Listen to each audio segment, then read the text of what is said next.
এই মালহামা হবে। মালহামাটা কি, কেন আনছি আলোচনাটা? কারণ বর্তমানে ফিলিস্তিনে একটা যুদ্ধ চলতেছে হামাস আর ইসরায়েলের মাধ্যমে। কয়দিন পর হয়তো লেবাননে সেই যুদ্ধ ছড়াবে, হয়তো অল্প কিছুদিনের মধ্যেই লেবাননে এটা যাবে এবং পুরা লেবাননে এই যুদ্ধ ছড়াবে। শুধু লেবানন নয়, এটা দামেস্ক গ্রাস করবে, সিরিয়াকে গ্রাস করবে, মিশরকে গ্রাস করবে এই লড়াই। এই জন্য আমি আলোচনাটা আনছি আপনাদের সামনে। মালহামা একটা আরবি শব্দ, এটার জমা মালাহিম। মালহামার অর্থ হলো কসাইখানা, যেখানে গরু জবাই হয়। কি জবাই হয় বলুন তো? গরু, ছাগল, যে এই জায়গায় জবাই, এটা আমরা কি বলি বলেন তো? আরবিতে বলে মালহামা। সৌদি আরবে গেছি, দেখলাম এখানে কসাইখানার ভিতরে লেখা মালহামা, তার মানে কসাইখানারে তারাই মালহামা বলে।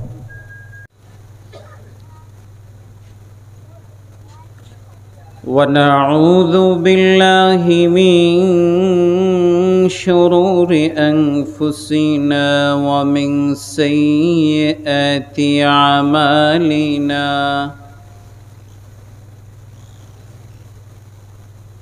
من يهده الله فلا مضل له ومن يضلله فلا هادي له ونشهد أن لا إله إلا الله وحده لا شريك له ونشهد أن سيدنا وسندنا ومولانا محمدا عبده ورسوله أرسله بالحق بشيرا ونذيرا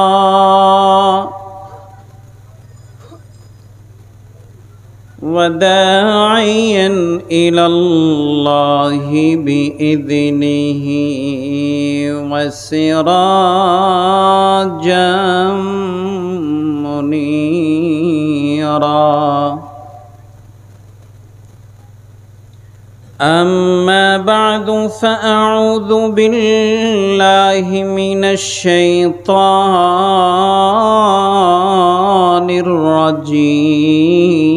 الرجيم. بسم الله الرحمن الرحيم. إن الله عنده علم الساعة وينزل الغيث ويعلم ما في الأرحام ويعلم ما في الأرض وما تدري نفس ماذا تكسب غدا وما تدري نفس بأي أرض تموت إن الله عليم خبير. وعن معاذ بن جبل رضي الله تعالى عنه قال قال رسول الله صلى الله عليه وسلم عمران بيت المقدس خراب يثرب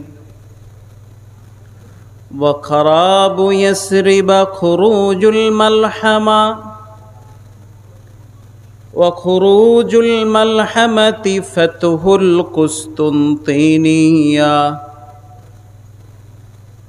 وفتح القسطنطينية خروج الدجال. أو كما قال عليه الصلاة والسلام صدق الله مولانا العظيم وصدق رسوله النبي الكريم ونحن على ذلك لمن الشاهدين والشاكرين والذاكرين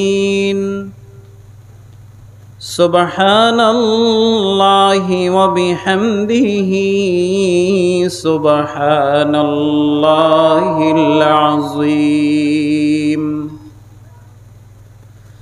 استغفر الله الذي لا إله إلا هو الحي القيوم وأتوب إليه لا حول ولا قوة إلا بالله العلي العظيم أستغفر الله الذي لا إله إلا هو الحي القيوم وأتوب إليه لا حول ولا قوة إلا بالله العلي العظيم أستغفر الله الذي لا إله إلا هو الحي القيوم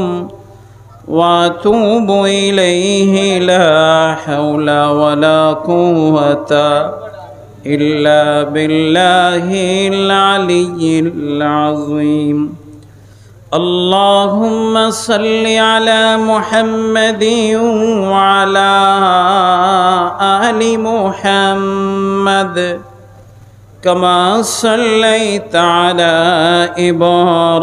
إبراهيم وعلى آل إبراهيم إنك حميد مجيد اللهم بارك على محمد وعلى آل محمد كما باركت على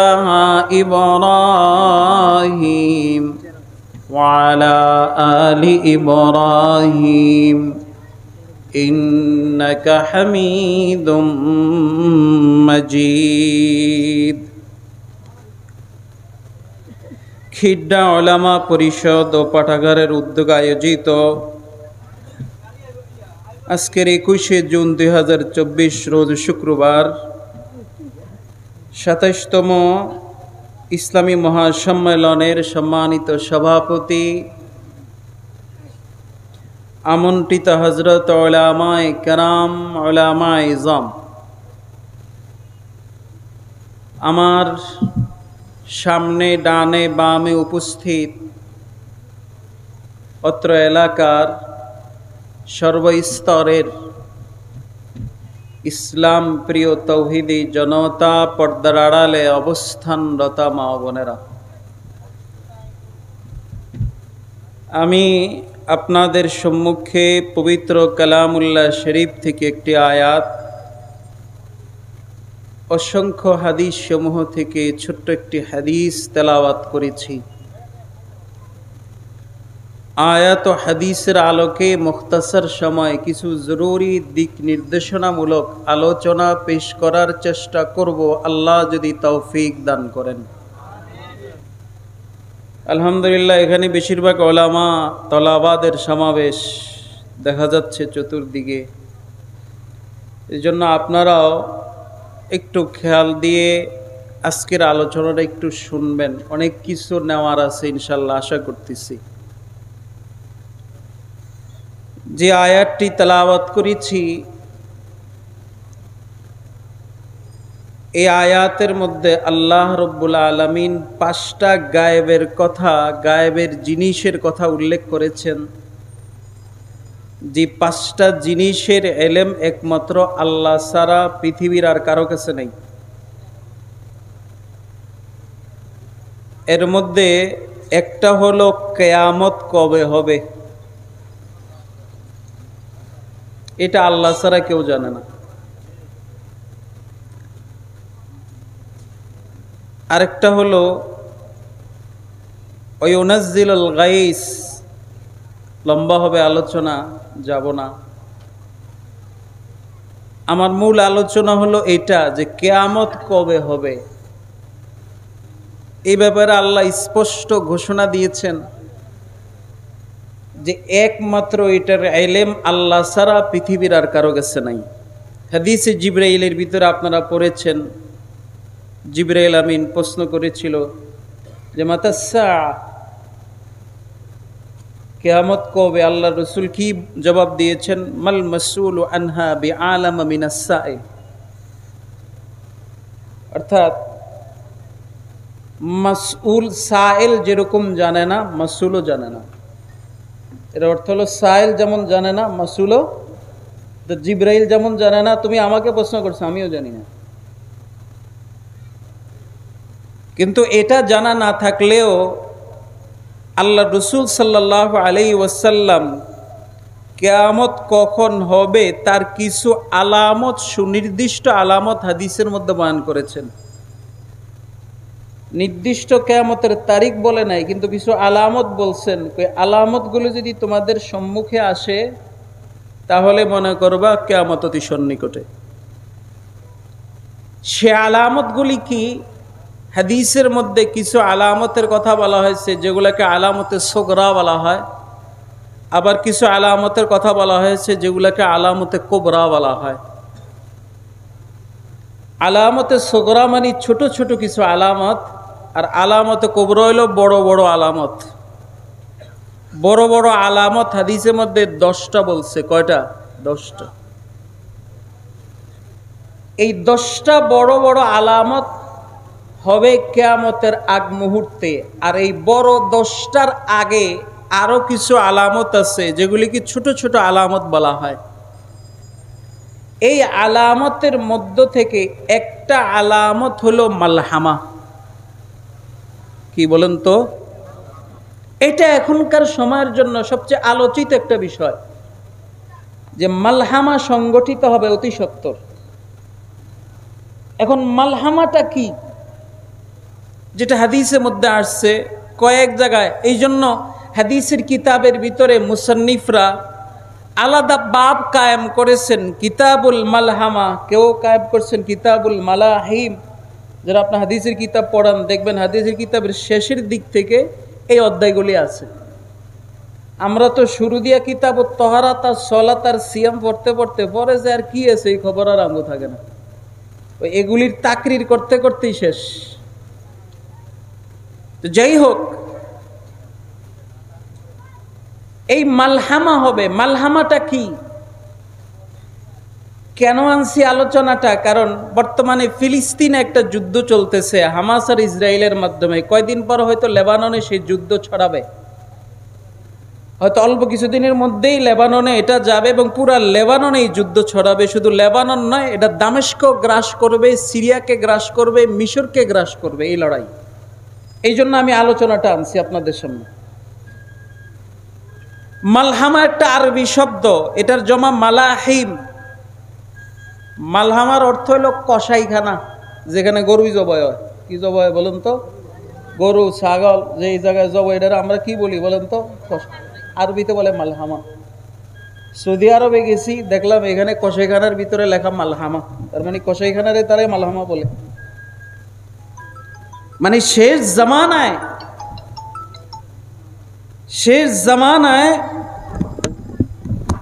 এমন একটা লড়াই হবে, এমন একটা মহাযুদ্ধ হবে, প্রলয়ঙ্করী যুদ্ধ হবে, যেই যুদ্ধটা যেই জায়গায় হবে ওই জায়গাটা পুরাটা কসাইখানায় পরিণত হবে। হাজার হাজার অগণিত বনি আদম সেখানে মারা যাবে। কেউ ন্যায়ের পক্ষে মারা যাবে, কেউ অন্যায়ের পক্ষে মারা যাবে, কিন্তু মারা যাবে দোনো গ্রুপের, লক্ষ লক্ষ মানুষ মারা যাবে। তো ওই জায়গাটা যেহেতু কসাইখানা হয়ে যাবে, এই কারণে হাদিসের মধ্যে এটার নাম দেওয়া হয়েছে মালহামা। ঘটনাটা কি হবে মালহামার? ঘটনাটা কি ঘটবে? কিতাবুল মালাহিমের ভিতরে ইমাম মুসলিম রহমতুল্লাহ আলাই, তিরমিজি রহমতুল্লাহ আলাই, সহিহ ইবনে হিব্বানের ভিতরে আল্লামা ইবনে হিব্বান রহমতুল্লাহ আলাই, সুনানে আবু দাউদের মধ্যে এই ব্যাপারে বিস্তারিত আলোচনা আসছে হাদিসের মালহামা সম্পর্কে। ওনারা এই হাদিসগুলি এনেছেন। এর সারাংশ হলো এরকম, ইমাম মেহেদী আলাইহিসসালাতু ওয়াসসালামের আগমনের মুহূর্তে, ইমাম মেহেদী হলো আলামতে কুবরা, ওনার আগমনের মুহূর্তে কিছুদিন আগে খ্রিস্টানদের সাথে আর মুসলমানদের সাথে একটা সন্ধি চুক্তি হবে। এই সন্ধি চুক্তির মাধ্যমে খ্রিস্টান মুসলমান এক হবে। এক হয়ে তারা তৃতীয় আরেকটা বাহিনীর বিরুদ্ধে লড়াই করবে। এই তৃতীয় বাহিনীটা কারা এটা হাদিসে স্পষ্ট নাই, কিন্তু বলা আছে তৃতীয় আরেকটা বাহিনী। হাদিসটা এরকম, সহিহ নামের ৬৭০২ নম্বর হাদিস। এখন তো আবার হাদিসের নম্বরও বলা লাগে, সমস্যা। না বললে কয় হুজুরে জানে না, আরেকজনে জানে, কি জ্বালা। রাগের না কেউ, আল্লাহর হস্তে। হেদায়েত কি হাদিসের নম্বরের মধ্যে না হাদিসের মধ্যে? তা আপনারা নম্বরের পিছনে দৌড়াইতেছেন। এটা তো একটা চমক যে হাদিসের নম্বর সব বলতে। হ্যাঁ, এটা ভালো, এটা খারাপ কিছু না, এটা ভালো, এটা ভালো, কিন্তু এটা তো মূল মাকসাদ না। কেউ যদি বলতে পারে এটা ভালো, আল্লাহ আরো বলার তৌফিক দান করুন। আলহামদুলিল্লাহ আমরা বাপ সহ বলতে পারবো কোনটা কোন ভাবে আইছে, কিন্তু এগুলি দ্বারা কেন বলি না জানেন? কারণ এগুলি দ্বারা নিজের জাহের হয়, মনে হয় যেন নিজে বড় পণ্ডিতেরা মানুষের বুঝাই, এই কারণে বলি না। আল্লাহ সবাইরে বুঝদান করুক, আমি কেউ আল্লাহর হস্তে মাইন্ড করেন না। বাকি এটার দরকার কেন জানেন? আহলে হাদিস ওয়ালারা কয় আমরা বলে হাদিস জানি না, কি জানি না, কথা কোন ঠিক না? কিন্তু এখন আল্লাহর রহমতে আমার ভিতরে কিছু মুহাদ্দিস তৈরি হয়ে গেছে, তারা এখন হাদিসের নম্বর সহ বাপ সহ সব কইতে থাকে, যেটা তাদের যখন একটা জবাব হয়ে গেছে, দেখ হাদিস তোকে কয়টা লাগবো সব আমার কাছে আছে। যাই হোক, সহিহ ইবনে হিব্বানের হাদিস হলো সাতুসালিহুনা রাওমা সুলহান আমিনা ফাতাগজু আনতুম ওয়া হুম আদুওয়ান মিন ওয়ারাহিম ফাতুনসারুন ওয়া তাগনামুন। যে তোমরা আর খ্রিস্টানরা একটা সন্ধি চুক্তি করবা, এই সন্ধি চুক্তির পরে মিন ওয়ারাহিম তোমাদের পিছনে একটা দলের সাথে তোমাদের লড়াই হবে, এই লড়াইয়ে তোমরা জিতবা, ওই দলটা হারবে, তোমরা আর খ্রিস্টানরা মিলে জিতবা। জিরার পরে আল্লাহ রসুল বলেন ফাতুনসারুন তোমরা জয় লাভ করবে, ওয়া তাগনামুন তোমরা অনেকগুলি গনিমতের মাল পাবা। খুব খেয়াল করেন। এরপরে কি হবে? সুম্মা তানসারিফুন সুম্মা তানজিলু হাত্তা তানজিলু জি মারজি জালুলিন তালুল, জি তালুল, জি মারজি তালুল। হাদিসের ভাষা অর্থ হলো জয়লাভ করার পরে এই মুসলমান আর খ্রিস্টানরা একটা টিলাযুক্ত জায়গার ভিতরে যাবে, যেখানে শুধু টিলা আর টিলা, ছোট ছোট টিলা। পাহাড় হয় বড়, টিলা হয় ছোট। মরুভূমির ভিতরে উঁচা জায়গা থাকে, কিছু কিছু গুলোকে টিলা বলে। ওই টিলাযুক্ত জায়গার ভিতরে তারা তাবু গাড়বে এখানে বিশ্রামের জন্য। এর ভিতরে ফাকালা কাইলুম মিনার রোম গালাবাস সালিব, আল্লাহ রসুল বলেন এর ভিতরে একজন খ্রিস্টান দাঁড়াবে, দাঁড়ায় বলবে যে আজকে যে আমরা জয়লাভ করছি এখানে ক্রুশের জয় হয়েছে। কার জয় হয়েছে বলেন তো? ক্রুশ হইল খ্রিস্টানদের একটা চিহ্ন, যেটা এভাবে থাকে, এটাকে ক্রুশ বলে। এই ক্রুশে এটা ধর্মীয় বিশ্বাস, এই ধর্মীয় বিশ্বাসের মাধ্যমে তারা লড়াই করে। ওই লড়াইটাকে বলা হয় ক্রুসের যুদ্ধ। কি বলা হয়? যে ক্রুসের যুদ্ধটা হয়েছিল 1100 শতাব্দীতে হযরত সালাউদ্দিন আইয়ুবী রহমতুল্লাহ আলাইহির সাথে, আর হইল তৎকালীন সময়ের খ্রিস্টানদের সাথে বাইতুল মুকাদ্দাসকে ঘিরে। তো সেখানে সালাউদ্দিন আইয়ুবী রহমতুল্লাহ আলাইহি জয়লাভ করেছেন, ক্রুসেড বাহিনী পরাজিত হয়েছে। এটা আরেক ইতিহাস। এই ক্রুশ নিয়ে তারা যে যুদ্ধ করে এটাকে ক্রুসের যুদ্ধ বলে, ধর্মীয় যুদ্ধ। তো তারা বলবে যে আজকে আমাদের ক্রুশের জয় হয়েছে। তখন ফাকালা কাইলুম মিনাল মুসলিমিন লা বাল গালাবাল্লাহ, আজকে ক্রুশের জয় হয় না, আজকে আল্লাহর জয় হয়েছে। কার জয় হয়েছে বলেন তো? এ বলে ক্রুশের জয় হয়েছে, মুসলমান বলবে আল্লাহর জয় হয়েছে। এটা অদূর ভবিষ্যতে ঘটতেছে, অতি সত্তর। এই কথা কাটাকাটি, তখন মুসলমান লোকটা ফায়াসুরুল মুসলিমু ইলা সালিবিহিম ওয়া হুয়া মিনহু গায়রু বাইদিন ফায়াদুক্কা, সে মুসলমান রাগ হয়ে যাবে, আরে কি বলস, আজকে ইসলামের জয় হয়েছে, আল্লাহর জয় হয়েছে, ক্রুশ মিথ্যা, মিথ্যার কোনোদিন জয় হতে পারে না। সে রাগ হইয়া উত্তেজিত হইয়া ক্রুশটা এভাবে গাড়া থাকবে, সে যায় একটা তরবারি দিয়ে ক্রুশটাকে ভেঙে তছনছ করে দিবে। কে করবে? মুসলমান। করার পরে কাফেররা, ওই যে যাদের সাথে সন্ধি চুক্তি হয়েছে, তারা খুব উত্তেজিত হয়ে যাবে। উত্তেজিত হয়ে তারা যেই মুসলমান তাদের ক্রুশটাকে কি বলে টুকরা টুকরা করেছিল, তারা ওই মুসলমানটাকে হত্যা করবে। হত্যা করার পরে এখন আবার ভাগ হয়ে যাবে, খ্রিস্টানরা একদিকে চলে যাবে, মুসলমানরা আরেক দিকে আসবে। আসার পরে এখানে একটা প্রচন্ড লড়াই হবে খ্রিস্টানদের মাঝে আর মুসলমানদের মাঝে। আল্লাহ রসুল বলেন এই জায়গায় মুসলমানরা পরাজিত হবে।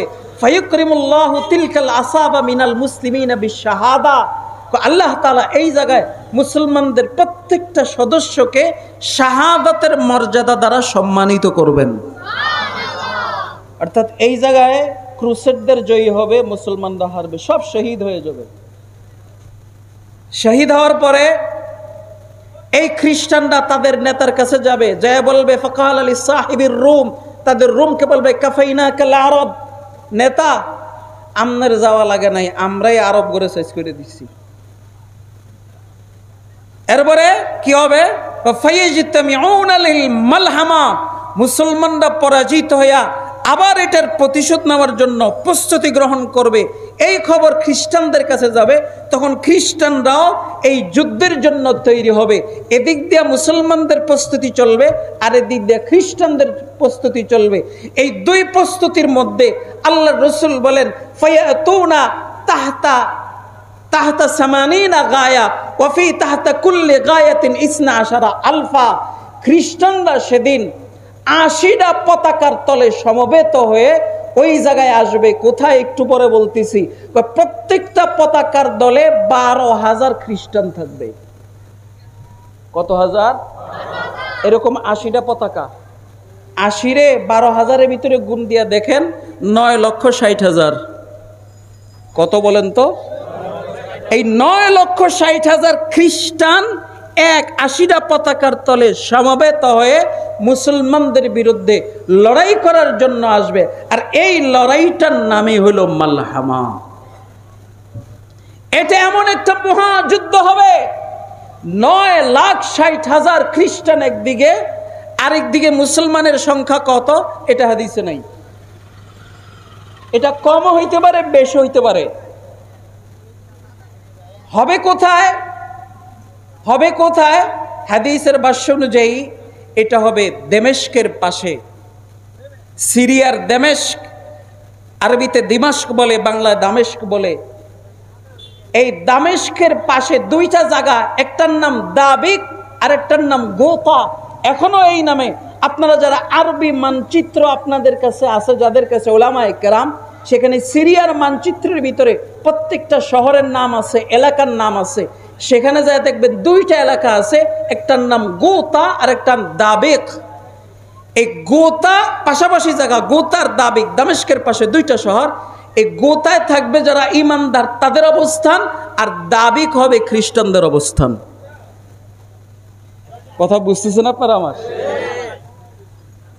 তাহলে তারা সামনাসামনি খুব কাছাকাছি থাকবে। এই পর্যায়ে এখানে লড়াই হবে, প্রচন্ড লড়াই হবে। লড়াইটা কেমন হবে? আল্লাহ রসুল বলেন, হযরত আব্দুল্লাহ ইবনে মাসউদ থেকে বর্ণিত, তিনি বলেন আব্দুল্লাহ ইবনে মাসউদ কুফায় অবস্থান করতেছেন। একবার কুফার ভিতরে আপনার হঠাৎ করে লাল বাতাস বের হইছে। কি বাতাস বলেন তো? আজীব এক লাল বাতাস বের হইছে। তো এক লোক আইসা ধরে আব্দুল্লাহ ইবনে মাসউদকে বলে, আব্দুল্লাহ ইবনে মাসউদ, কিয়ামত তো মনে হয় শুরু হয়ে গেছে। কয় কেন? এই লাল বাতাস, খালি লাল বাতাস। আব্দুল্লাহ মাসউদ বলে শোয়া ছিলেন, ইমাম মুসলিম রহমতুল্লাহ আলাইহি এটা তার হাদিসের কিতাবের ভিতরে আনছেন যে উনি শোয়া ছিলেন, উনি উঠা পড়ছে, উঠা বলে আরে কি বলস, কিয়ামতটা তো তাড়াতাড়ি হবে না কেন? ওই যে কুফা থেকে বলতেছে, এই সিরিয়ার দিকে ইঙ্গিত করে বলছে এই জায়গায় একটা যুদ্ধ হবে মালহামা, এই মালহামার আগে তো কিয়ামত হইব না। কিসের আগে কিয়ামত হবে না? তখন ওই সাহাবী ওই লোক বলে হুজুর মালহামাটা কি হবে? তখন এই হাদিসের মধ্যে হযরত আব্দুল্লাহ মাসউদ মালহামার পুরো বিবরণ দিচ্ছেন, মুসলিম শরীফে আছে এটা। বিবরণটা এরকম, কয় গুতাতে মুসলমানরা হবে আসবে দাবিকে অথবা আমাক বা দাবিক দুইটা আশ্রয় দিছে। এটা এক জায়গারই নাম, এক জায়গার নাম দুইটা হয়, দাবিক না আমাক। এই জায়গায় খ্রিস্টানরা আসবে, আসার পরে প্রচন্ড একটা লড়াই হবে কিয়ামতের পূর্বে। এই লড়াইতে 3 দিন লাগাতার চলবে, কেউ জয়লাভ করবে না। সকাল থেকে সন্ধ্যা পর্যন্ত লড়াই চলবে, মুসলমানরাও প্রচন্ড লড়াই করবে, কাফেররাও প্রচন্ড লড়াই করবে। সন্ধ্যার সময় 2 গ্রুপ আলাদা হয়ে যাবে, এই যে আগামীকাল আবার লড়াই হবে, পরবর্তী দিন আবার আসবে, আসার পরে আবার লড়াই হবে। এর ভিতরে হাজার হাজার মানুষ, এই পক্ষ মারা যাবে, এই পক্ষে শহীদ হবে। চলতে চলতে 3 দিন শেষ, 4 দিনের মাথায় আল্লাহ রব্বুল আলামিন মুসলমানদেরকে জয়দান করবেন। 4 দিনের মাথায় যখন কাফেররা পিছু টান দিবে পড়বে, তখন একটা কচু কাটা হবে। আব্দুল্লাহ বিন মাসউদ বলেন কি এমন মাইর খাবে খ্রিস্টানরা সেদিন 4th দিনে যে তাদের কোনো অস্তিত্ব থাকবে না। মুসলমান জাতি তাদেরকে পুরা শেষ করে ফেলবে, কিন্তু মুসলমানদের সংখ্যাও কম মরবে না, এত মরবে যে জয়ের পরে যে শেষ পর্যন্ত প্রত্যেকটা গড়ের মধ্যে যদি 10টা পুরুষ থাকে, তার মধ্যে 9টা পুরুষই ওই যুদ্ধে মারা যাবে। কয়টা মানুষ? 9টা মানুষ ওই যুদ্ধে মারা যাবে, বাঁচবে না। আমাদের একজন থাকবে, যার কারণে কারো মনে কোনো খুশি থাকবে না, কারো মনে কোনো খুশি থাকবে না। এর ভিতরে কি হবে? এরা জয় গেছে, এমন এক প্রচন্ড যুদ্ধ, হাজার হাজার লক্ষ লক্ষ মানুষ গুতার দাবিক এলাকায়, দামেস্ক এলাকায় মাইলকে মাইল লাশ পড়ে থাকবে, খ্রিস্টানদের লাশ, ইমানদারদের লাশ পড়ে থাকবে। আব্দুল্লাহ বিন মাসউদ বলেন একটা পাখি উড়াল দিয়ে যাইতে চাবে, এই জায়গা দিয়া যাইতে পারবে না। পাখিটা উড়াল দিয়ে যাইতে চাইলে সেও ময়রার নিচে পড়বে।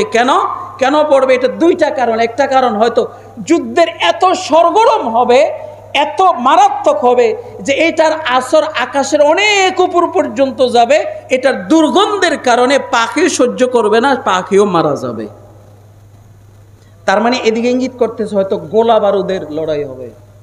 কিসের লড়াই হবে বলেন তো? গোলা বারুদের লড়াই হবে, যেটা এখন চলছে। এই জন্য কেউ বলছেন তখন হয়তো হাইড্রোজেনের লড়াই হবে, হাইড্রোজেন বোমা অর্থাৎ পারমাণবিক বোমা, এটার একটা লড়াই হইতে পারে। কারণ যেখানে পারমাণবিক বোমা পড়ে সেই জায়গা থেকে নিয়ে একেবারে আকাশের মাইলকে মাইল পর্যন্ত এটার আসর থেকে কোনো প্রাণী সেখানে বাঁচে না। তো আব্দুল্লাহ বিন মাসউদ বলে একটা প্রাণী উড়াল দিয়ে যাইতে চাবে, কিন্তু সে পারবে না, মারা যাবে। এর কারণ 2টা, একটা হয়তো বিশাল বড় বিষক্রিয়া হবে এটা, অথবা আরেক কারণ এত দুর্গন্ধ ছড়াবে লাশের কারণে যে এটা দুর্গন্ধের কারণে ওই জায়গা দিয়ে পাখিও যাইতে পারবে না। দুর্গন্ধের কারণে পাখি সহ্য করতে না পারে সেখানে ঘুরা মাথা পড়া কি বলে ঘুরে পড়বে, তারপরে সে মারা যাবে। এত মারাত্মক লড়াই হবে। এই লড়াই শেষ হওয়ার পরে এরা বলতেছে ফাথুল কুস্তুনতিনিয়া। খুব খেয়াল করেন কি হবে? ফাথুল, কথা কয় না কা, ফাথুল কুস্তুনতিনিয়া। কুস্তুনতিনিয়া হলো ইস্তাম্বুলকে আরবিতে কুস্তুনতিনিয়া বলা হয়, ইংলিশে বলা হয় কনস্টান্টিনোপল। ইংলিশে কি বলে? কনস্টান্টিনোপল, বাংলায় বলে ইস্তাম্বুল, আরবিতে বলে কুস্তুনতিনিয়া। তুরস্কের রাজধানীর নাম। তুরস্কের কিসের নাম? তুরস্কের রাজধানী মনে হয় আঙ্কারা, নাকি? আঙ্কারা না? এটা একটা শহরের নাম ইস্তাম্বুল। এটা একবার জয় হয়েছে। কে জয় করছে? সুলতান মোহাম্মদ ফাতেহ রহমতুল্লাহ আলাইহি, তিনি একবার এটাকে জয় করছেন। হাদিসের ব্যাপারে, হাদিসের মধ্যে আল্লাহ রাসূল তার ব্যাপারে ভবিষ্যৎবাণী করেছিলেন যে অতি সত্বর কুস্তুনতিনিয়া জয় হবে। নেমাল আমিরু আমিরুহা ওয়া নেমাল জাইশু জাইশুহা। যেই সেনাবাহিনীর নেতৃত্বে এটা জয় হবে, এটা কত উত্তম সেনাবাহিনী, যেই সেনাপতির নেতৃত্বে এটা জয় হবে, সেই সেনাপতি কত দামি সেনাপতি, এই যার মাধ্যমে জয় হয়েছে, এই ব্যক্তির নাম হলো সুলতান মোহাম্মদ ফাতেহ। সুলতান মোহাম্মদ কি আপনারা কি জানেন এই ইতিহাস? সুলতান মোহাম্মদ ফাতেহ এই উনি একবার জয় করছেন, কিন্তু কিয়ামতের পূর্ব মুহূর্তে এইটা আবার মুসলমানদের হাত থেকে হাতছাড়া হয়ে যাবে। এখন হলো রিসেপ তাইব এরদোগান, তিনি আছেন, তিনি এখন এটাকে শাসনবার কার্য হাতে নিয়েছেন। এই তুরস্কের 400 বছর ক্ষমতা ছিল ইসলামের। কত বছর এটা কি জানেন আপনারা? যেটাকে উসমানী খেলাফত বলা হইতো। এই উসমানী খেলাফত 400 বছর ছিল। 1923 সালে প্রথম বিশ্বযুদ্ধে এই উসমানরা পরাজিত হয়। পরে একটা সুইজারল্যান্ডের রাজধানীতে লুজানে একটা শান্তি চুক্তি হয়। ওই শান্তি চুক্তির আওতায় সারা পৃথিবী থেকে খ্রিস্টানরা একত্রিত হয়ে উসমানী খেলাফতের বিলুপ্ত ঘটায়। যেই চুক্তিটাকে বলা হয় লুজান চুক্তি। কি চুক্তি বলেন তো? এটা 1923 সালে হয়েছিল। সেখানে লেখা ছিল কি জানেন? লেখা ছিল আগামী 100 বছরে তুরস্ক শুধু ইস্তাম্বুলেই থাকবে, আশেপাশে কোথাও আর নেতৃত্ব দিতে পারবে না। তাদেরকে পরাধীন করা হয়েছে। এটা 1923 সালে এটা শেষ। কত সালে শেষ হয়েছে? এবারে এটা শেষ হয়ে গেছে। এই কারণে এখন তুরস্ক আস্তে আবার একটু মাথা নাড়া দিয়ে উঠতে আছে যে এতদিন তো পরাধীন ছিলাম, এখন তো স্বাধীন। কথা বুঝতেছেন? এটা চেষ্টা করতেছে এরদোগান সাহেব যে আবার একটু আগের জমানা একটু ফেরানো যায় কিনা, কিন্তু মনে হয় না। এটা ওনার জন্য এখন অনেক কঠিন হয়ে যাবে, কারণ মনে হচ্ছে পারিপার্শ্বিক বিভিন্ন কারণে হাদিসের ভাষ্য অনুযায়ী কিয়ামতটা অতি সন্নিকটে। কথা বুঝতেছেন আপনারা আমার কথা? অতি সন্নিকটে। এই জন্য মনে হয় পারবেন না, মনে হয় ওনার থেকে অদূর ভবিষ্যতে হাতছাড়া হয়ে যাবে ওনার মনে হচ্ছে। ভাই উনি চেষ্টা করতেছেন, যখন হাতছাড়া হয়ে যাবে তখন আবার খ্রিস্টানদের এটা দখলে যাবে এবং তারা এটাকে আবার আগের অবস্থায় নিয়ে যাবে। খ্রিস্টানরা আগে যেরকম শাসন করছে এরকম নিয়ে যাবে।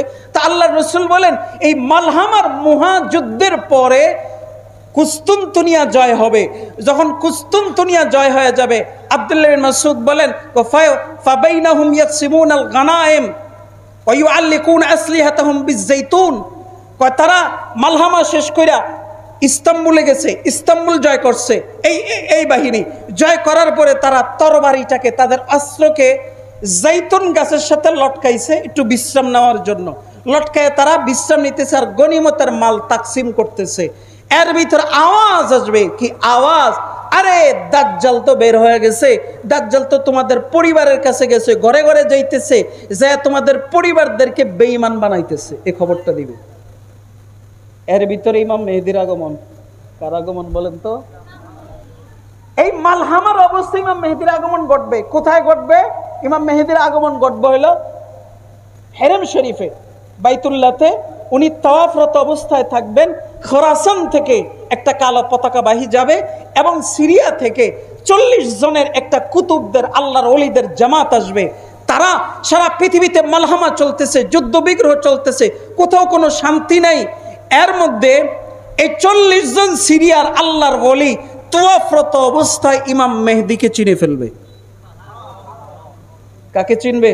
ইমাম মেহেদিকে চিনবেন যে উনি তওয়াফ করতেছেন। 40 জনে যায় ধরবো, আপনি তো ইমাম মেহেদি। উনি ওনার পরিচয় দিবেন না। আপনি ইমাম মেহেদি? কয় না আমি ইমাম মেহেদি না। কয় না আপনি ইমাম মেহেদি। কথা বুঝতে পারছেন? এ বারবার জোরাজোরের পরে উনি স্বীকার করবো, কহা আমি ইমাম মেহেদি। কয় তাহলে সর্বপ্রথম আমাদের হাত থেকে আপনি বায়াত নেন। এবারে সর্বপ্রথম সিরিয়ার 40 জনে তাওয়াফরত হেরেমের আঙ্গিনায় কাবার মাতাফের মধ্যে কি বলবে?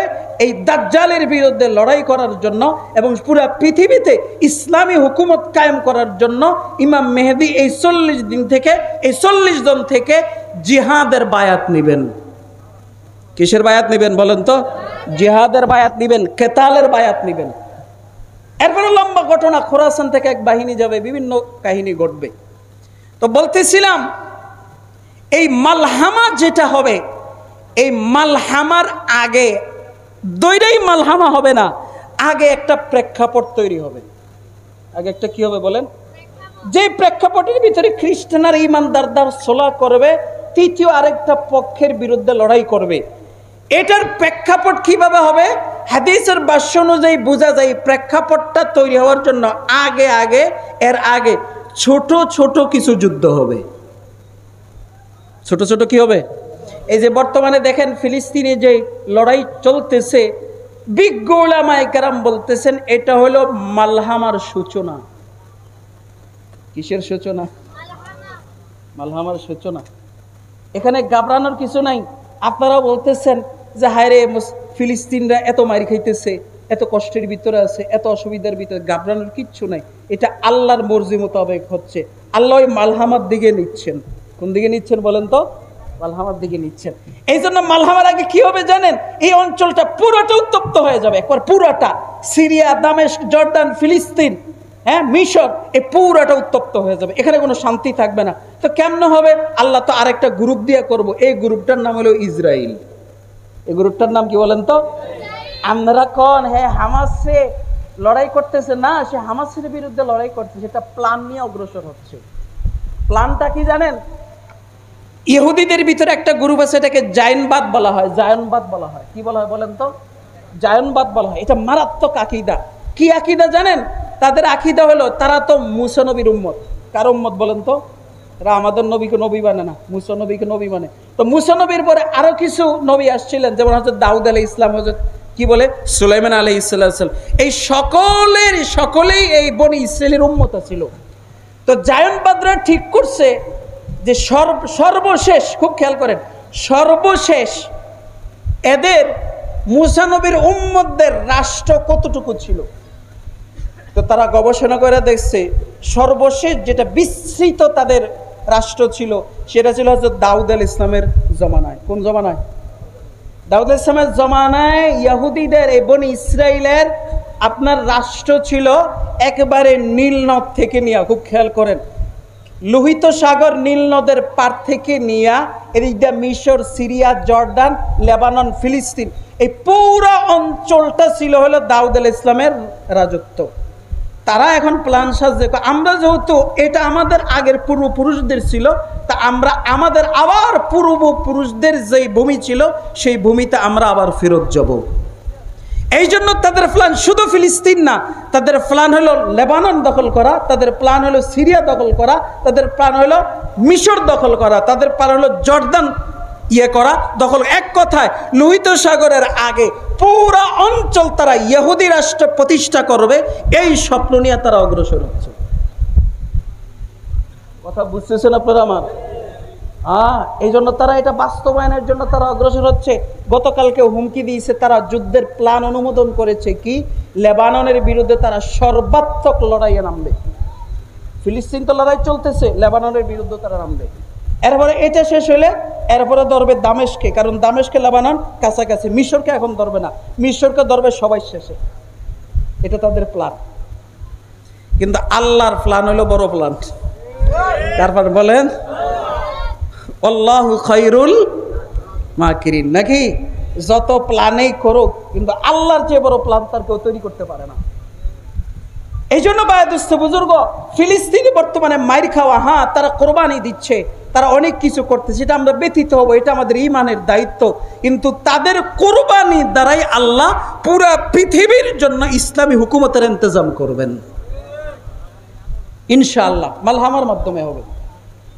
তো সেই মালহামাতে কারা শরীক হবে, এটা কখন হবে? প্রথম কথা, এটা কখন হবে এটা একটু জানেন, এটা কখন হবে, সময়টা কখন? বলেছিলাম ইমাম মেহেদীর আগমনের সময়। কিন্তু হাদিসের মধ্যে দুইটা নমুনার কথা বলছে। যদি দেখো দুইটা নমুনা তোমরা দেখো, তাহলে মনে করবা মালহামা হবে, অতি সত্বর হবে। কি? হযরত মুআয ইবনে জাবাল থেকে বর্ণিত, সুনানে আবি দাউদের হাদিস। তিনি বলেন, আল্লাহ নবী বলেছেন, উমরানু বাইতুল মাকদিস খারাবু ইয়াসরিব ও খারাবু ইয়াসরিবা খুরুজুল মালহামা ও খুরুজুল মালহামাতি ফাতহুল কুসতুনতিনিয়া ও ফাতহুল কুসতুনতিনিয়াতি খুরুজুদ দাজ্জাল। কি কয়? দেখো দুইটা আলামত যদি তোমাদের সামনে আসে, তাহলে মনে করবো ওই মহাযুদ্ধটা অতি সত্বর ঘটবে। কি আলামত? এক নম্বর, মদিনা শরীফ বিরান হয়ে যাবে। দুই নম্বর আলামত, বাইতুল মুকাদ্দাস এলাকা আবাদ হয়ে যাবে। দেখেন, একটা সময় কিন্তু বাইতুল মুকাদ্দাসে ঘরবাড়ি ছিল না, জানেন আপনারা, বাইতুল মুকাদ্দাস যেখানে অবস্থিত এটার আশেপাশে অল্প কিছু মানুষ থাকতো, আর পুরা এলাকা ছিল শুধু খালি আর খালি মরু অঞ্চল। কিন্তু এখন দেখেন এই পুরা এলাকাটা হয় যারা ইমানদার তারা আবাদ করতেছে, নয় যারা ইহুদি তারা আবাদ করতেছে। পুরো আবাদ হচ্ছে, কিন্তু এখন একের পর এক ঘর বানাচ্ছে। আল্লাহ রাসূল বলে তোমরা যদি দেখো বাইতুল মুকাদ্দাস আবাদ হচ্ছে, মানুষ ঘর বাড়ি তৈরি করতেছে, এটা আগে অনাবাদি ছিল এখন আবাদি হয়ে গেছে, তাহলে মনে করবা মালহামা ঘনায় আসতেছে। আর 2 নম্বর কি, খারাপ ইয়াসরিব, ইয়াসরিব বিরান হয়ে যাবে। মানে কি, ইয়াসরিব মদিনার তখন কেন্দ্রবিন্দু থাকবে না, ফিলিস্তিন হয়ে যাবে রাজনৈতিক কেন্দ্রবিন্দু।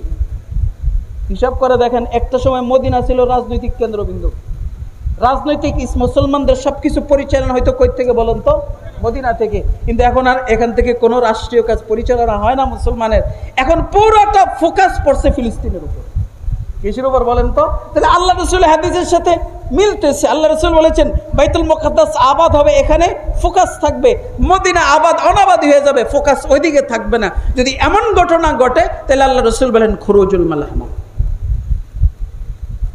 আপনারা যদি আমার ওয়াজ বুঝে থাকেন বলুন তো, প্রেক্ষাপটটা তৈরি হচ্ছে কিনা, হচ্ছে কিনা বলেন তো। আমি আলোচনাটা কেন আনছি জানেন, এই যুদ্ধে বহু মানুষ অংশগ্রহণ করবে, কিন্তু আমার মতো আপনার মতো কালিমাগু বহু মানুষ আছে, এই যুদ্ধ শুনাও তারা অংশগ্রহণ করবে না। বুঝছেন, সেজদা দিতে দিতে কপালে কালো দাগ ফেলে দিছে, হাজী সাহেব দানবীর, কিন্তু যখন শুরু মালহামা শুরু হয়েছে হ্যাঁ যাইব না। কেন যাইব না জানেন? যাইব না হইলো হ্যার ইমান পরিপূর্ণ না, হ্যার ইমানের ভিতরে একটু বেজাল আছে। কি বেজাল আছে জানেন? নামাজ পড়ে ঠিক, কিন্তু আল্লাহর রহমতে সুদের ব্যবসাটা ছাড়তারে না। কথা বলেন আছে কি না? একবার দেখবেন আউয়াল কাতারে, আরে বাবারে তার বাণী অস্থির, বাণী শুনতে শুনতে, কিন্তু সুদ 1 টাকাও কম নেয় না। আছে না নাই? হ্যাঁ নামাজ পড়ে ঠিক, কিন্তু ঘুষ কম খায় না, ভালোটাই খায়, গণ্যা গণ্যা লয়। কথা বুঝছেন? একটা কম হইলে হ্যাঁ নেয় না, সমান দিতে হয়, যা দাবি করছে তাই দিতে হয়। এরকম ইমানদার আসেনি আমগো সমাজে। এই যাদের ইমান পরিপূর্ণ হবে না, সুদ ঘুষ খাইয়া জিনা কইরা মদের ভিতরে থাইকা বোতল টাইনা যারা অভ্যস্ত, তারা যদিও নামাজ পড়ে, যদিও তারা যাকাত দেয়, যদিও তারা হজ করে, কিন্তু যেহেতু ইমান পরিপূর্ণ হয় নাই, তারা এই মালহামায় অংশগ্রহণ করতে পারবে না। আল্লাহ রাসূল বলেছেন এই যুদ্ধে 3টা দল থাকবে। কয়টা দল? এই যারা যাবে, যাওয়ার পরে একদল কাফের গো সংখ্যা দেখা এরা পিছনে হটবো। ফায়াহজিমুস সুলুস, হাদিসের ভাষা 3 ভাগের 1 ভাগ পৃষ্ঠ প্রদর্শন করবে, ফিরে আসবে যে না আমরা এদের সাথে পারবো না। আল্লাহ রাসূল বলেন ইন্নাল্লাহা লা ইয়াতুবু আলাইহিম আবাদা, এই যুদ্ধ থেকে তারা ফিরে আসার কারণে মৃত্যু পর্যন্ত আল্লাহ এদের কোনো তওবা আর কবুল করবেন না। এরা শুধু এই যুদ্ধ থেকে ফিরছে, এই জন্য আল্লাহ এদের তওবা কবুল করবেন না। আরেক গ্রুপ ফায়ুক্তালু সুলুস, আর 3 ভাগের 1 ভাগ লড়াই করতে করতে শহীদ হয়ে যাবে। আল্লাহ রাসূল বলেন ফাহিয়া আফজালু শুহাদা ইনদাল্লাহ, ওই জামানায় তারা আল্লাহর কাছে সবচেয়ে উত্তম শহীদ, উত্তম শহীদ। এরপরে বলছেন কি ফায়াফতাতিহু সুলুস, আর বাকি 3 ভাগের 1 ভাগ থাকবে, তারাই জয়লাভ করবে। আল্লাহ রাসূল বলেন লা ইফতানুনা আবাদা, ওই এই গ্রুপ যাদের মাধ্যমে আল্লাহ মালহামায় মুসলমানদেরকে জয়দান করবেন, এরা মৃত্যু পর্যন্ত আর কোনো ফিতনার মধ্যে তারা পড়বে না। আল্লাহ এদেরকে হেফাজত করবে। এই আলোচনাটা আনছি হইল ভাই আমাদের ইমান দুর্বল, ইমান মারাত্মক দুর্বল। সময় কিন্তু গণায় গেছে, অতি সত্তর গণে। হয়তো আপনি দেখতেছেন না, কিন্তু আপনার ভোলা দেখবো, আপনার ভোলা না দেখলে আপনার নাতি দেখবে, কেউ না কেউ দেখবে। এটা অতি সত্তর ঘটবে এই কাহিনী। মালহামা এটা শুরু হয়ে গেছে, সূচনা মাত্র। এই জন্য প্রস্তুতি গ্রহণ করেন, প্রস্তুতি গ্রহণ করেন। প্রস্তুতি কি? ইমানকে তাজা বানান, ইমানকে সংস্কার করেন। যাদের ইমান দুর্বল আছে ভাই কবেন হুজুর আমি যুদ্ধে যাইতাম না, সেদিন পরীক্ষা হইব কে এই যুদ্ধ যায় আর কে যায় না। কিসের পরীক্ষা হবে বলেন তো? ইমানের পরীক্ষা হবে। ওই দিন ইমানের পরীক্ষা হয়ে যাবে যে কে ইমানদার আর কে ইমান, কে মুনাফিক আর কে ইমানদার, সেদিন এই পরীক্ষা হয়ে যাবে। যাদের মূল ইমান থাকবে, প্রকৃত ইমান থাকবে, তারা ওই দিন ওই যুদ্ধে অংশগ্রহণ করবে। কিন্তু আর যারা একটু মুনাফিকি তারা এক একটা খালি উসিলা দিব, না আমার শরীর ভালো না, আমি দুর্বল, আমার ডায়াবেটিস, আমার অমুক, আমার তমুক, আমি যাইতাম না, এক একটা উসিলে দিয়ে পিছনে থাকবো। কথা বুঝছেন? কারা? যাদের ইমান দুর্বল, যারা সুদ খাইতে খাইতে দিলকে নাপাক বানায় লাইছেন, তারা সেই যুদ্ধে অংশগ্রহণ করতে পারবেন না। যারা বোতল নিয়ে সবসময় ব্যস্ত থাকেন তারা ওই যুদ্ধে অংশগ্রহণ করতে পারবেন না। যারা জিনা করেন তারা ওই যুদ্ধে অংশগ্রহণ করতে পারবেন না। যারা ঘুষ খান তারা ওই যুদ্ধে অংশগ্রহণ করতে পারবেন না। যারা বেপরদিগি চলেন, পর্দার কোনো বালাই নাই, তাদের ইমান দুর্বল, তারা ওই যুদ্ধে অংশগ্রহণ করতে পারবে না। এই জন্য আমি আলোচনাটা আনছি বর্তমান প্রেক্ষাপটের কারণে। আর 2 নম্বর কারণ হইলো আপনাদেরকে সতর্ক করা, ইমানকে মজবুত করেন, প্রস্তুতি নেন, এখন থেকেই প্রস্তুতি নেন। প্রস্তুতি কিভাবে নিব? প্রশ্ন, হুজুর প্রস্তুতি কিভাবে নেবেন? আল্লাহ তাআলা কোরআনে বলছেন, ওয়া আইদু লাহুম মাস্তাতাতুম মিন কুওয়া ওয়া মির রিবাতিল খাইল। কি হাফেজ সাহেবরা ঠিক আছে নি আয়াত? ওয়া আইদু লাহুম মাস্তাতাতুম মিন কুওয়া ওয়া মির রিবাতিল খাইল। তুমি তোমাদের সামর্থ্য অনুযায়ী প্রস্তুতি নাও। সামর্থ্য কি? হাদিস বলছে, আলা ইন্নাল কুওয়াতা আর-রামি, আলা ইন্নাল কুওয়াতা আর-রামি, আলা ইন্নাল কুওয়াতা আর-রামি। যার কাছে যেটা আছে, তোমার কাছে যদি তীর থাকে তাহলে তুমি তীর দিয়া প্রস্তুতি গ্রহণ করো। তোমার কাছে যদি AK-47 থাকে তাহলে তুমি এটা দিয়ে প্রস্তুতি গ্রহণ করো। তোমার কাছে যদি ট্যাঙ্ক বিধ্বংসী কামান থাকে তাহলে তুমি এটা দিয়ে প্রস্তুতি গ্রহণ করো। তোমার কাছে যদি B-52 বিমান থাকে তাহলে তুমি এটা দিয়ে প্রস্তুতি গ্রহণ করো। আমার কাছে যেহেতু B-52 বিমান নাই, AK-47 নাই, মানসিকভাবে তো আমি প্রস্তুতি গ্রহণ করতে পারি। কথা বলেন ঠিক কিনা? এবং আমার কাছে যদি কারাতে প্রশিক্ষণ থাকে, এগুলোর মাধ্যমে যদি শারীরিকভাবে প্রস্তুতি গ্রহণ করতে পারি তাহলে এটাও করতে হবে। এখানে একটা মাসালা বলতে হয় ওলামায়ে কেরাম, আজকে আমরা বিভ্রান্তির ভিতরে আছি। একটা ফরজ আমাদের দ্বারা আদায় হয় না, সেটা কি জানেন? জিহাদ ফরজ, কিন্তু জিহাদ কখনো ফরজে আইন হয়, কখনো ফরজে কিফায়া হয়। এটা মাসলা ওলামায়ে কেরাম বলবেন কখন ফরজে আইন, কখন ফরজে কিফায়া। কিন্তু প্রস্তুতি গ্রহণ করে রাখা এটা সর্বাবস্থা ফরজে আইন। এটা কি আপনারা জানেন? সব জানেন, এই মাসলা জানেন না যে প্রস্তুতি গ্রহণ করে রাখা এটা ফরজে আইন।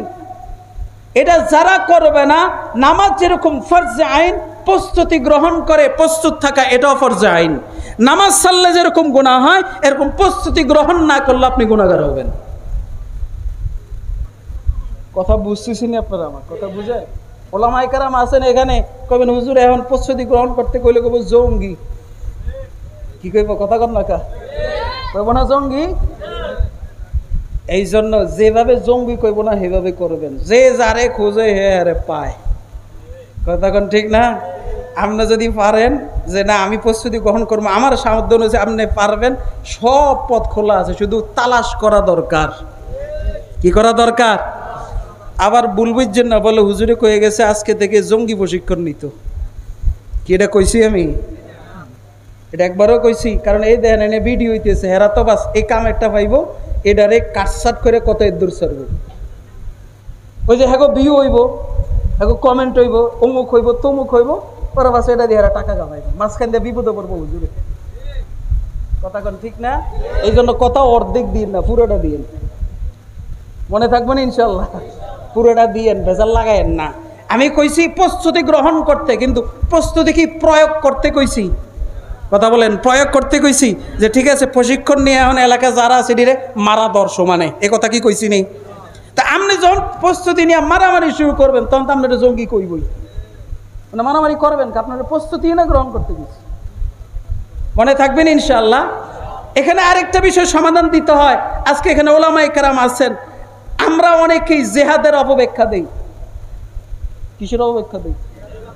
আমার কাছে একটা অনুরোধ, আপনারা দেখেন হাদিসের প্রত্যেকটা কিতাব, ফিকহের প্রত্যেকটা কিতাব আপনি খোলেন, খোলার পরে দেখবেন প্রত্যেকটা ফকিহ, প্রত্যেকটা মুহাদ্দিস একটা অধ্যায় আনছে কিতাবুল জিহাদ।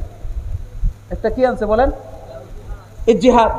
ইমাম বুখারী রাহমাতুল্লাহ আলাইহি কিতাবুস সিয়ার নামে আনছে। কি আনছে? এক একজন এক এক নামে। তা আপনি প্রত্যেকটা কিতাব খুলে দেখেন এই কিতাবুল জিহাদের অধীনে তারা কোন হাদিসগুলি আনছে দেখেন তো। আপনি দেখেন একটু, আপনি আমার কথা মাইনেন না, কারো কথা মাইনেন না, আপনি জিহাদের, আপনি তো আলেম, আপনি খুলেন, খুলে দেখেন হাদিসগুলি কি, দেখবেন প্রত্যেকটা হাদিস হলো মারামারি। কি নিয়ে এখন তো লড়াই, প্রত্যেকটা হাদিস হলো লড়াই সংক্রান্ত। এখানে একটা হাদিসও লড়াইয়ের বাইরে নেই। তাহলে আপনি জিহাদের অন্য অর্থে কেন নেন? বলেন কেন নেন? আপনি ফেকার কিতাবগুলি খোলেন, যতগুলি ফেকার কিতাব আছে এখানে জিহাদের ময়দানে বিভিন্ন মাসালা বয়ান করছে। আপনি সেখানে খুলে দেখেন তারা কি বয়ান করছে মাসালা। এনে কি আমি বক্তৃতা দিলাম আর এডারে জেহাদ কইছে, আমি একটা কি বলে এটা কি কয় রে আপনারা যে কি করেন, মানব বন্ধন, কি বন্ধন দেখেন তো, এডারে জেহাদ কইছিনি এখানে কি কইছে দেখেন তো। অথচ আপনারা আজকে মিছিলও জেহাদ কর, মানব বন্ধনও জেহাদ কর, এরপরে আজকে আপনারা ওই নির্বাচনে ভোট দিবেন হেডারও জেহাদ। রাগ হইছেন নি আমার কথা? রাগ হইছেন? আল্লাহর হস্তে আমার তাকলিদ করেন না।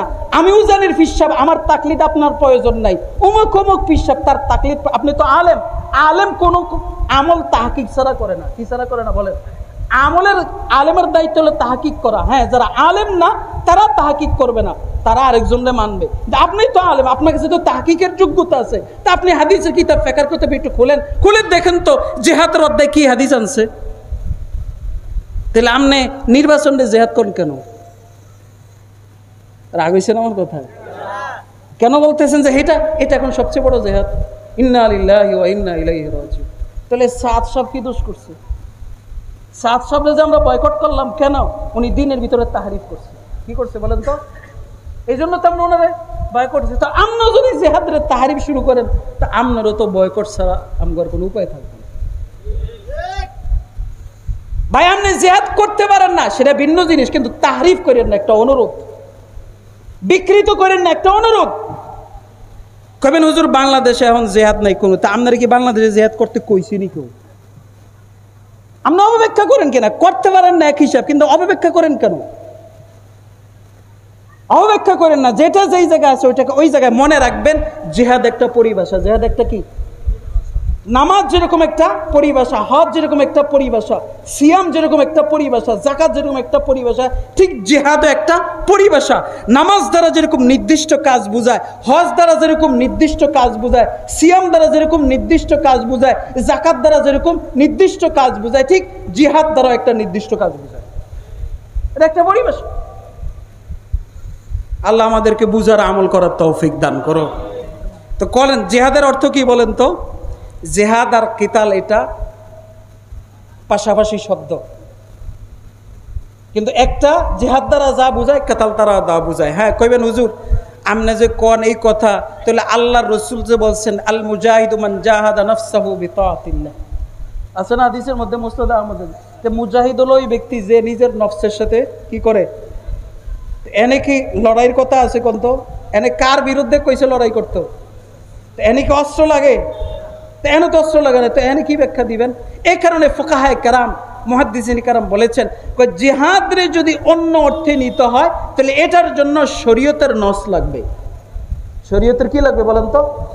নস ছাড়া পরিভাষাকে অন্য অর্থে নেওয়া জায়েজ নাই। বলেন নস ছাড়া পরিভাষাকে অন্য অর্থে নেওয়া। যেমন সলাতের অর্থ কি বলেন তো?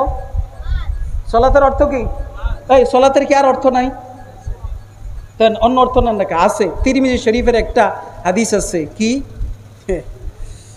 আল্লাহু আকবার, আল্লাহ রাসূল বলছেন যে তোমাদের কেউ যখন দোয়া করে ইদা সাল্লা আহাদুকুম ফালইয়াবদা বিতাহমিদি ওয়াস সানাই আলাইহি, তোমাদের কেউ যদি ইজা সাল্লা আহাদুকুম, তোমাদের কেউ যদি সালাত করে তাহলে সে যেন হামদ সানা দিয়ে শুরু করে।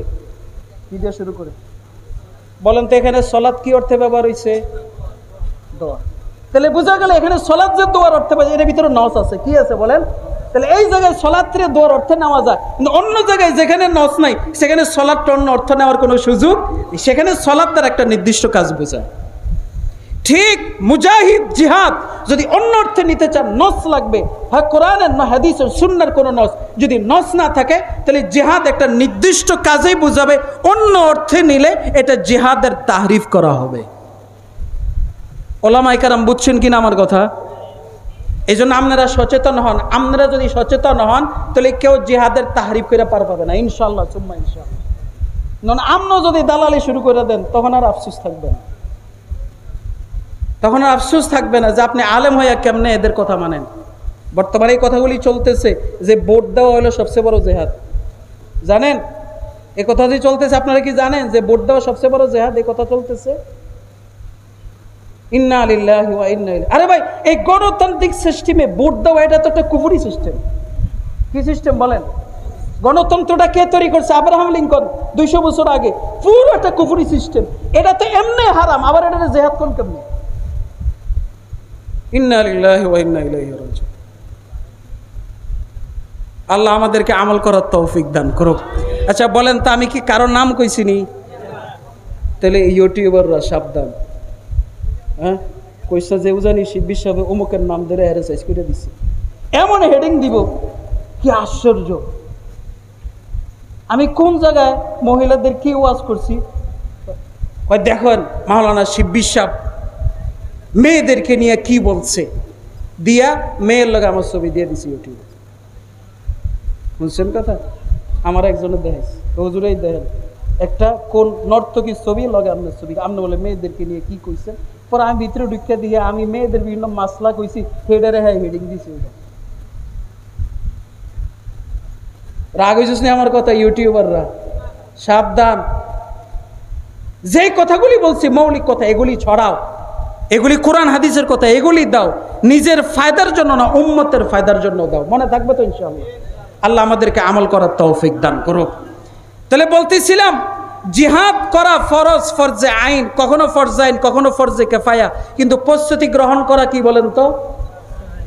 এটা কি কথা বল না কা? ফরজে আইন। এটা আপনি আপনার মতো করে যেভাবে পারেন একটু প্রস্তুতি নিয়েন, তাহলে ইনশাল্লাহ ফরজটা আপনার পক্ষ থেকে আদায় হয়ে যাবে। আর 2 নম্বর কথা, মালহামা অতি শীঘ্রই শুরু হচ্ছে। এবং ওলামায়ে কেরামের, পাকিস্তানের একজন লেখক আছেন আনোয়ার সাদাত হাফিজাহুল্লাহ তাআলা, তিনি ভৌগোলিক রেখার উপরে খুব ভালো ধারণা রাখেন। তো উনি জিহাদ সম্পর্কে লিখেছেন, মালহামা সম্পর্কে লিখেছেন, খোরাসানের ম্যাপ এঁকেছেন, বিভিন্ন কাজ উনি করেছেন। উনি ওনার ভাষ্য অনুযায়ী, আমার অতীতের অভিজ্ঞতা এবং বর্তমানের অভিজ্ঞতার হাদিসের আলোকে বুঝতেছি যে এই মালহামাটা আর বেশি দূরে নাই, খুব কাছাকাছি চলে আসছে। জন্য প্রস্তুতি নেবেন তো, একটু বলেন তো আমার কাছে হাত ওঠে এটা তো, ঠিক আছে না ইনশাল্লাহ? কেমনে? সুদ খাওয়া ছেড়ে দেন, ঘুষ ছেড়া দেন, 2 নম্বরই ছেড়ে দেন, সব ছেড়ে দিয়ে ইমানকে মজবুত বানান। মরতেই যখন হবে ইসলামের জন্য আমার জানটাকে আমি দিয়ে দিব ইনশাল্লাহ। রাজি আছি না ইনশাল্লাহ? এ ভাই, মরণ তো হবেই নাকি বলেন? মরণ হবে কি না? তো ইসলামের জন্য দিই। আজকা মরি আর নয় কালকা মরি, মরবই তো। তো মরণ যখন হবে তো ইসলামের জন্য দিই। তাহলে ইসলাম কি হবে? আমার জীবনটা দামি হয়ে যাবে। আল্লাহ রাব্বুল আলামিন আমাদেরকে শেষ জামানার ফিতনা থেকে হেফাজত করে ইমাম মেহেদির ঈমানি কাফেলায় শরীক হওয়ার তৌফিক দান করুক। সেই পর্যন্ত আল্লাহ আমাদের হায়াতকে বাড়ায়া দেখ, সেই পর্যন্ত আল্লাহ আমাদের ঈমানকে বাড়ায়া দেখ। আল্লাহ আমাদের সন্তানদেরকেও ঈমানি কাফেলার জন্য কবুল মঞ্জুর করে নিন। আমিন আমিন। সুবহানাল্লাহি ওয়া বিহামদিহি, সুবহানাকাল্লাহুম্মা ওয়া বিহামদিকা, আশহাদু আল্লা ইলাহা ইল্লা আনতা আস্তাগফিরুকা ওয়া আতুবু ইলাইক। আসসালামু আলাইকুম ওয়া রাহমাতুল্লাহি ওয়া বারাকাতুহু।